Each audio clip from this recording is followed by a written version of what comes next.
A veces las respuestas que buscamos están escondidas en los lugares más inesperados. Para mí, estaban en una caja de cartón olvidada en el sótano de mi hija, entre facturas viejas y recibos amarillentos que nadie más se había molestado en revisar. Pero yo sí lo revisé, porque los números han sido mi lenguaje durante 40 años, y esa noche, mientras el resto del mundo dormía, esos números me contaron una historia que me heló la sangre.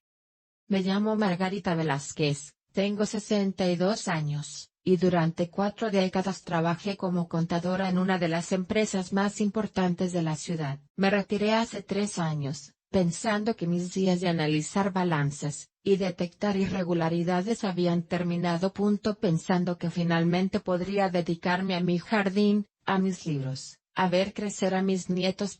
Pero la vida tiene una manera muy particular de recordarnos que nunca dejamos de ser quienes somos, y que las habilidades que desarrollamos no desaparecen solo porque dejamos de usarlas profesionalmente. Antes de contarte lo que pasó ese martes de abril que cambió todo, necesito que entiendas quién soy yo. Necesito que conozcas mi historia, porque solo así podrás comprender por qué hice lo que hice, y por qué lo volvería a hacer 1000 veces sin dudarlo. Nací en un pueblo pequeño en las montañas, en una casa de adobe con techo de teja donde el frío se colaba por las rendijas en invierno, y el calor del verano hacía que las paredes sudaran. Mi padre era campesino, de esos hombres que se levantan antes del amanecer, y regresan cuando el sol ya se ha puesto, con las manos agrietadas por el trabajo y el rostro curtido por el sol. Mi madre era costurera, y pasaba las tardes frente a su máquina de coser, creando vestidos para las mujeres del pueblo mientras tarareaba canciones que su abuela le había enseñado. Éramos pobres, aunque en ese entonces yo no lo sabía. Cuando eres niño, y todos a tu alrededor viven de la misma manera, no tienes con qué comparar. Para mí, tener frijoles y tortillas en la mesa era abundancia. Tener un vestido nuevo para las fiestas del pueblo era lujo. Y tener padres que me amaban, que me abrazaban, que me decían que podía hacer lo que yo quisiera, era riqueza. Mi padre tenía una obsesión que marcó mi vida para siempre. Cada noche, después de cenar, se sentaba en la mesa con un cuaderno viejo y un lápiz gastado, y anotaba cada peso que había ganado, y cada peso que había gastado durante el día. Llevaba sus cuentas con una precisión casi religiosa, sumando y restando, calculando cuánto podían ahorrar, cuánto necesitaban para las semillas del próximo año, cuánto faltaba para pagar la deuda del médico cuando mi hermano se enfermó. Los números nunca mienten, Margarita, me decía mientras yo lo observaba desde mi rincón de la cocina. Puedes engañar a las personas con palabras bonitas, pero los números siempre dicen la verdad. Si aprendes a leerlos, nunca nadie podrá engañarte. Esas palabras se grabaron en mi mente con tinta indeleble. Y cuando tuve edad suficiente para ir a la escuela, descubrí que tenía un don natural para las matemáticas. Mientras otros niños luchaban con las sumas y las restas, yo las resolvía en segundos.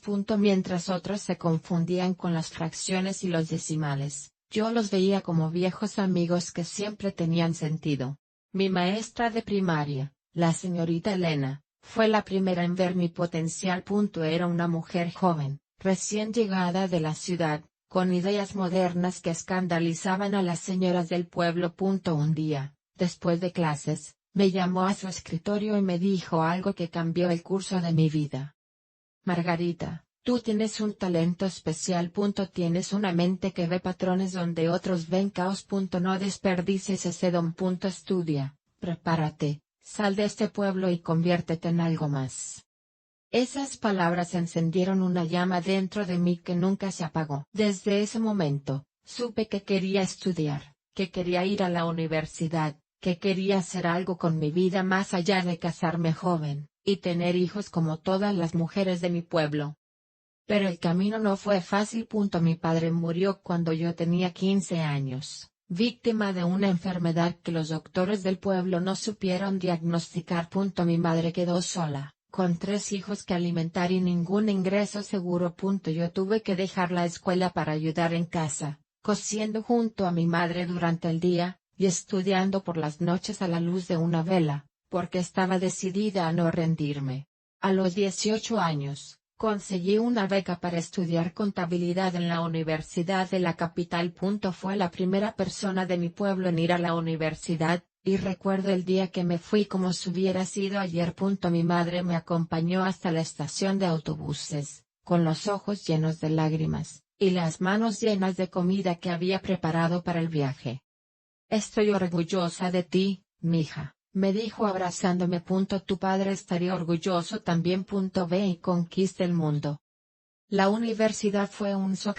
Venía de un pueblo donde todos nos conocíamos, donde las puertas siempre estaban abiertas, donde la vida transcurría lenta y predecible. Y de repente estaba en una ciudad enorme, rodeada de edificios altísimos y personas que caminaban con prisa, que no te miraban a los ojos, que parecían tener vidas tan complicadas que no tenían tiempo para sonreír.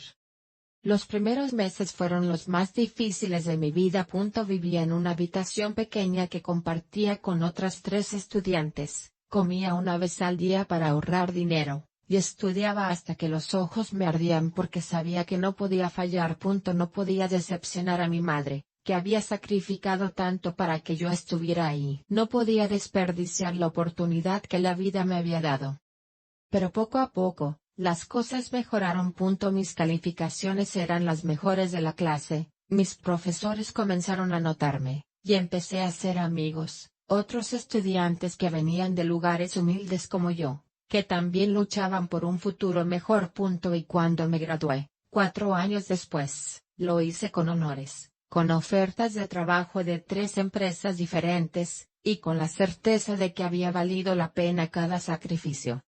Elegí trabajar en una empresa de manufactura, una de las más grandes del país. Empecé como asistente contable, haciendo las tareas más básicas, archivando documentos, sumando columnas interminables de números, revisando facturas. Pero mi talento no pasó desapercibido. En menos de 1 año, me ascendieron. En menos de 5, era la contadora principal. Y en menos de 10. Era la directora del departamento de contabilidad, supervisando a un equipo de 20 personas. Durante esos años, vi de todo. Vi empresarios honestos que trataban a sus empleados como familia.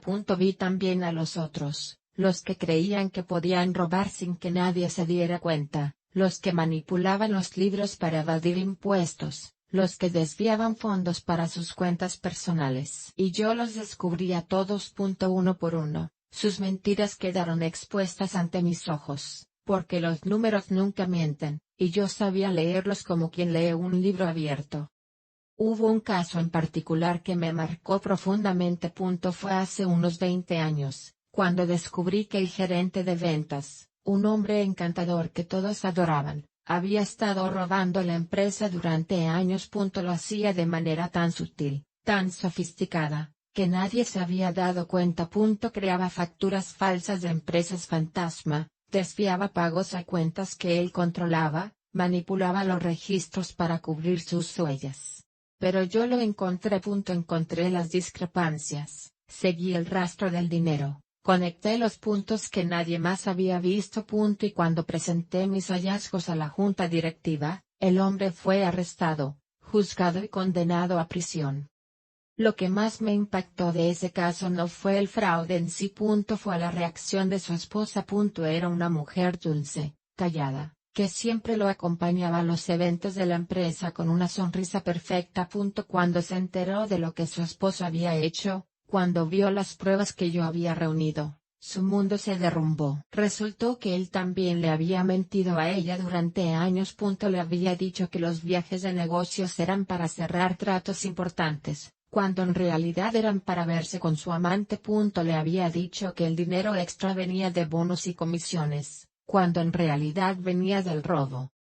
Esa mujer vino a verme después del juicio. Se sentó frente a mi escritorio, con los ojos enrojecidos por el llanto, y me dijo algo que nunca olvidé. Señora Velázquez, usted destruyó mi vida. Me quitó a mi esposo, me quitó mi hogar, me quitó todo. Yo la miré con compasión, pero también con firmeza. Señora, yo no destruí nada. Solo mostré la verdad. La verdad que siempre estuvo ahí, pero que usted no quería ver.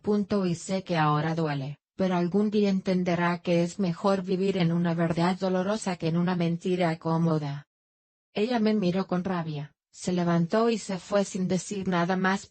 Pero años después, me encontré con ella en la calle. Ya no era la mujer derrotada que había venido a mi oficina. Era una mujer transformada, segura de sí misma, radiante. Tenía usted razón, señora Velázquez, me dijo. La verdad me liberó. Tardé años en entenderlo, pero ahora lo sé. Gracias. Ese encuentro me confirmó algo que siempre había intuido. La verdad, aunque duela, siempre es liberadora. Y mostrarla, aunque te conviertan en la villana del cuento, es un acto de amor. Pero no todo en mi vida fue trabajo. En medio de mis años de carrera, conocí a Roberto, el hombre que se convertiría en mi esposo, en el padre de mi hija, en el amor de mi vida.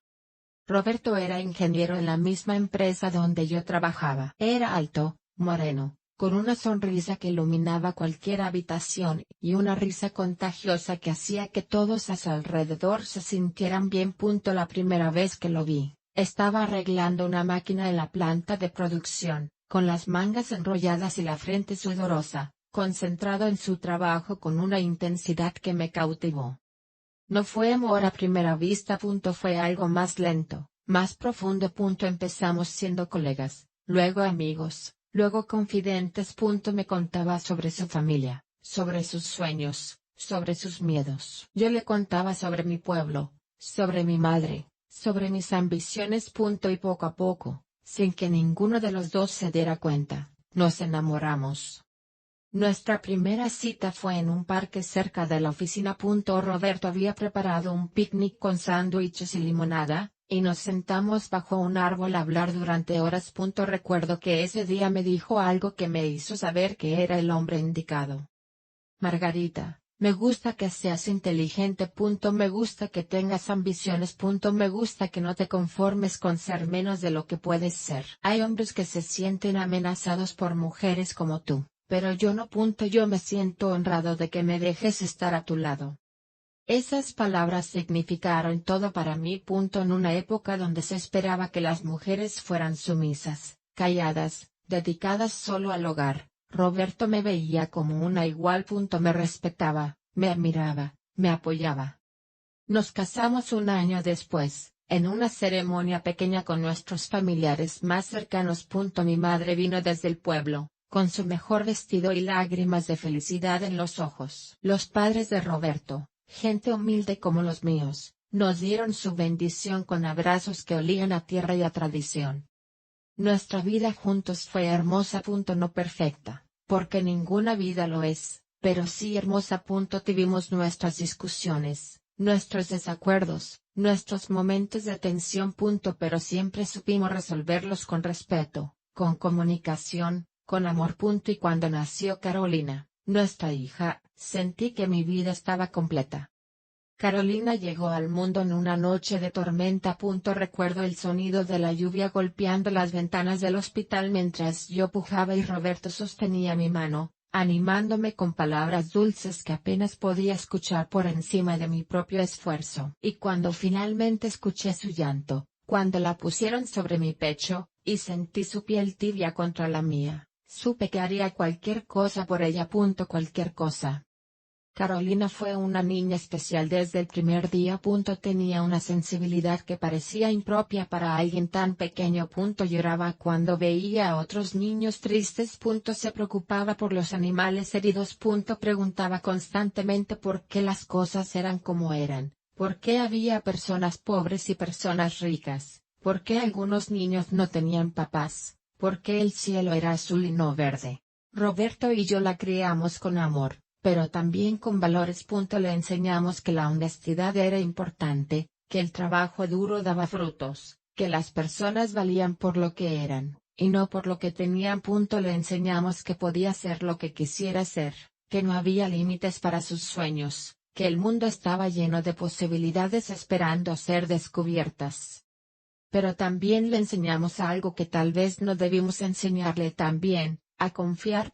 Le enseñamos que las personas eran buenas por naturaleza, que dar el beneficio de la duda era generoso, que amar sin reservas era valiente. Y aunque eso es cierto en muchos casos, no lo es en todos.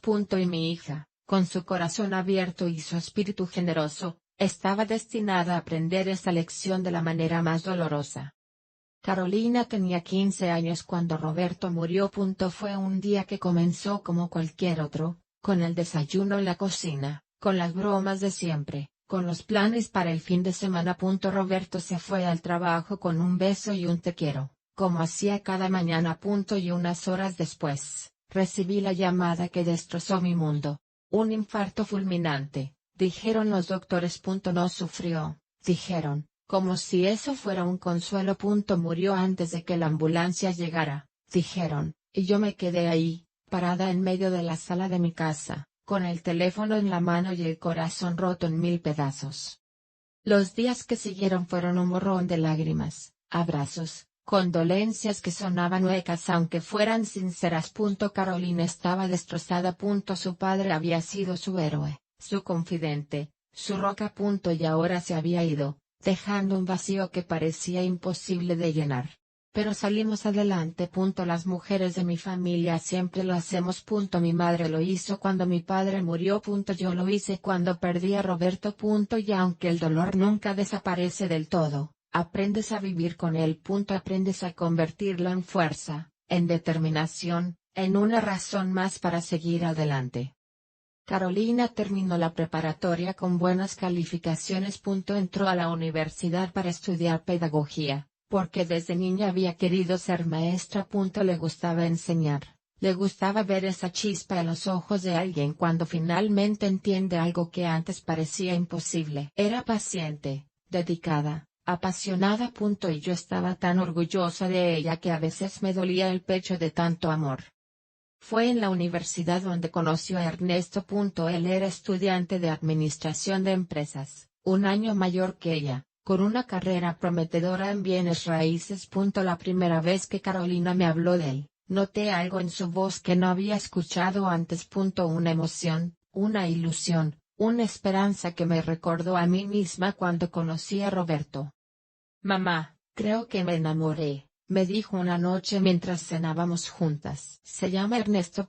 Es inteligente, guapo, tiene planes para el futuro. Y me trata como si yo fuera lo más importante del mundo. Me alegré por ella, por supuesto. Quería que mi hija encontrara el amor, que tuviera una pareja que la apoyara, que la respetara, que la hiciera feliz.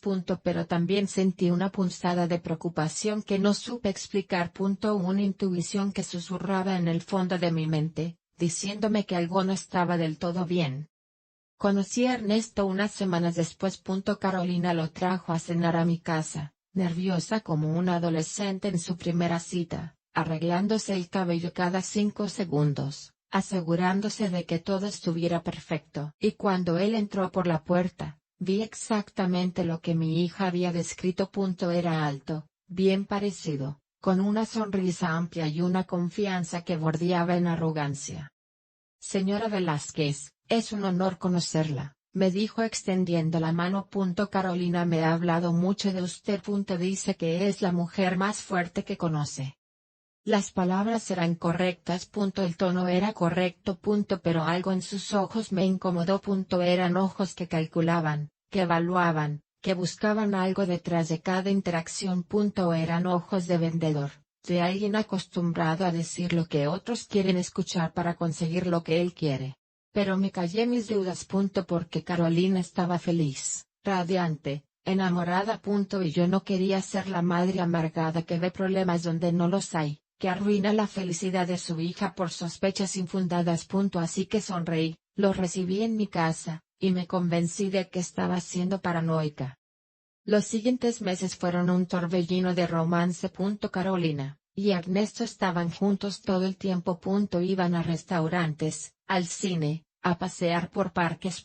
Él le mandaba flores al trabajo. La llamaba varias veces al día. Le decía que era perfecta, que era su sueño hecho realidad, que nunca había conocido a nadie como ella. Y Carolina, con su corazón abierto y su necesidad de amor, cayó por completo. Porque eso es lo que hacen los manipuladores. Al principio son perfectos, encantadores, atentos. Te hacen sentir especial, única, amada. Y cuando ya estás completamente enamorada, cuando ya no puedes imaginar tu vida sin ellos, ahí es cuando empiezan a cambiar. Pero yo no sabía nada de eso entonces. Todo lo que veía era a mi hija feliz, haciendo planes de boda, soñando con una vida junto al hombre que amaba. Y aunque la intuición seguía susurrando, yo elegí no escucharla. La boda fue hermosa. Se celebró en un jardín lleno de flores, con el sol de primavera brillando sobre todos los invitados. Carolina llevaba un vestido blanco que habíamos elegido juntas, con encaje delicado y una cola larga que se arrastraba sobre el césped. Estaba radiante, con esa luz que solo tienen las novias enamoradas. Yo estuve sentada en primera fila, con lágrimas en los ojos, sintiendo una mezcla de felicidad y tristeza.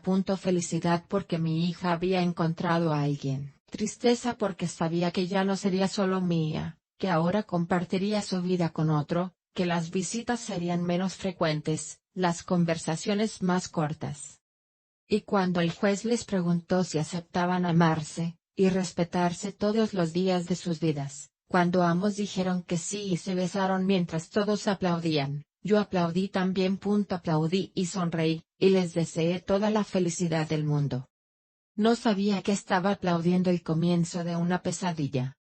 Los primeros años del matrimonio parecían confirmar que yo había estado equivocada. Carolina y Ernesto se mudaron a una casa bonita en un barrio residencial. Ernesto progresaba en su carrera de bienes raíces, ganando cada vez más dinero, comprando cada vez más propiedades. Carolina seguía trabajando como maestra, amando su profesión, llenando su casa de risas y de vida. Yo los visitaba regularmente, llevando comida casera, ayudando con la limpieza, pasando tardes enteras charlando con mi hija mientras Ernesto estaba en el trabajo. Y todo parecía bien. Todo parecía perfecto. Pero con el tiempo, comencé a notar cambios. Pequeños al principio, tan sutiles que era fácil descartarlos como imaginaciones mías. Carolina ya no me llamaba tanto como antes. Cuando la llamaba yo, a veces parecía distraída, nerviosa, como si estuviera esperando que alguien entrara en cualquier momento. Sus sonrisas ya no llegaban a sus ojos. Su risa ya no era tan frecuente ni tan genuina. Un día, hace unos 5 años, fui a visitarla sin avisar. Quería darle una sorpresa, llevarle un pastel que había horneado esa mañana. Pero cuando llegué a su casa y toqué el timbre, nadie abrió. Vi su auto en la cochera, así que sabía que